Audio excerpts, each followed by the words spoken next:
আসসালামু আলাইকুম। আজকে আমি সবার প্রিয় রসমালাইয়ের রেসিপি নিয়ে হাজির হয়েছি। রসমালাই বিভিন্নভাবে তৈরি করা যায়। আজকে আমি খুব সহজ পদ্ধতিতে কিভাবে সফট ও সুস্বাদু করে রসমালাই তৈরি করা যায় সেই রেসিপিটি শেয়ার করব। আশা করি ভিডিওটা না টেনে সম্পূর্ণ মনোযোগ দিয়ে দেখলে প্রথমবারেই আপনারা রসমালাই বানাতে সফল হবেন। মিষ্টি বানানো একটা আর্ট। আপনি তাড়াহুড়ো করলে কখনোই মিষ্টি বানাতে পারবেন না। আস্তে আস্তে যত্ন সহকারে মিষ্টি বানালে আপনার মিষ্টি পারফেক্ট হবেই ইনশাল্লাহ। তাহলে চলুন শুরু করা যাক। প্রথমে আমি একটা পাতিলে 2 লিটার দুধ নিয়ে নেব। এবার চুলার ফ্লেমটাকে অন করে দুধটা জাল করতে দেব। এদিকে ছানা তৈরির জন্য একটা ছোট পাত্রে 3 টেবিল চামচ ভিনেগারের সাথে 3 টেবিল চামচ পানি দিয়ে মিশিয়ে নিয়ে সেটা অল্প অল্প করে দুধের ভেতর দেব আর নাড়তে থাকব যতক্ষণ না দুধ থেকে ছানা আর পানি আলাদা হয়ে যাচ্ছে। এবার আমি ছানা থেকে পানি ঝরিয়ে নিয়ে ছানার মণ্ডটা একটা ট্রের উপর রেখে দেব।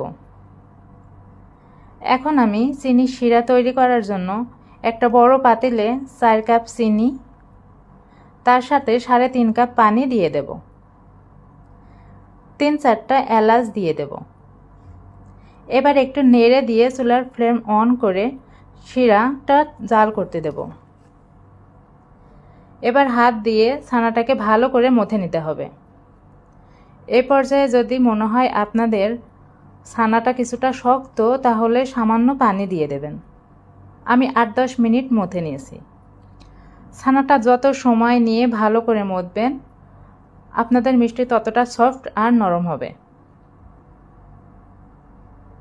যেহেতু ছানার মণ্ডটা অনেক বড় তাই আমি এখন ছানাটাকে কয়েক ভাগে ভাগ করে নেব। এবার আমি ছোট ছোট লেচি কেটে নেব।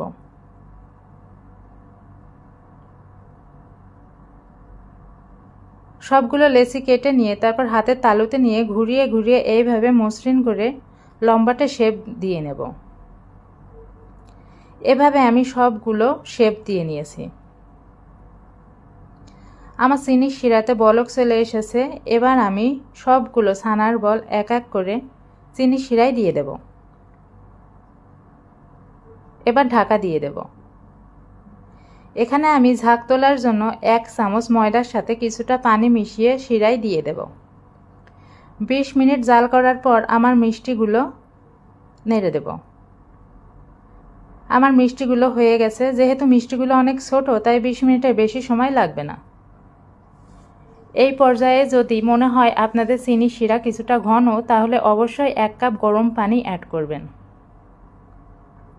এবার আমি মিষ্টিগুলো ঠান্ডা করতে এক সাইডে রেখে দিয়ে রসমালাইয়ের মালাইটা তৈরি করার জন্য একটা পাত্রে নিয়ে নিচ্ছি 1 লিটার দুধ। তার ভিতর আমি 1 কাপ আর তার সাথে 1/3 কাপ গুঁড়া দুধ দিয়ে দিলাম।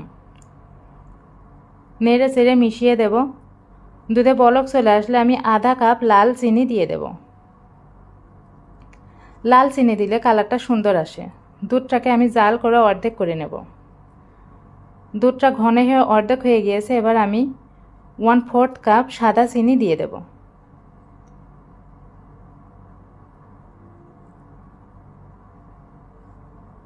সাথে 1 চা চামচ ঘি দিয়ে নেড়ে চেড়ে দুধের সাথে মিশিয়ে দেব। ঘি দিলে ফ্লেভারটা অনেক ভালো আসে। আপনারা চাইলে ঘি স্কিপ করে এলাচের দানাও দিতে পারেন। এবার আমি মিষ্টিগুলোকে একটা ছাঁকনিতে ঢেলে মিষ্টি থেকে চিনির শিরা ঝরিয়ে নিয়ে এরপর আমি মিষ্টিগুলো সরাসরি মালাইয়ের ভেতর দিয়ে দেব।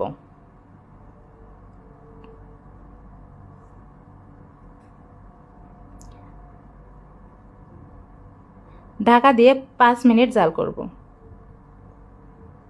5 মিনিটের বেশি জাল করা যাবে না, তাহলে মিষ্টিগুলো ভেঙে যাবে। এরপর একটু নেড়ে দিয়ে আবার ঢাকা দিয়ে চুলাটা অফ করে রেখে দেব 7-8 ঘন্টার জন্য। 7-8 ঘন্টা পর ফিরে এলাম। এবার আমি একটা পাত্রে আপনাদের পরিবেশন করে দেখিয়ে দিচ্ছি। দেখে বুঝতেই পারছেন মিষ্টিটা কতটা পারফেক্ট হয়েছে। এটা খেতেও অনেক মজা হয়েছে। আপনারা যদি হুবহু আমার রেসিপি ফলো করে তৈরি করেন তাহলে আপনাদের রসমালাইও পারফেক্ট হবে ইনশাল্লাহ। এর ভেতরটা কতটা সফট হয়েছে সেটা কাটা দেখে নিশ্চয়ই বুঝতে পারছেন। আশা করি আমার আজকের রেসিপিটা আপনাদের ভালো লেগেছে। যদি ভালো লেগে থাকে তাহলে অবশ্যই আমার চ্যানেলটাকে সাবস্ক্রাইব করে দেবেন।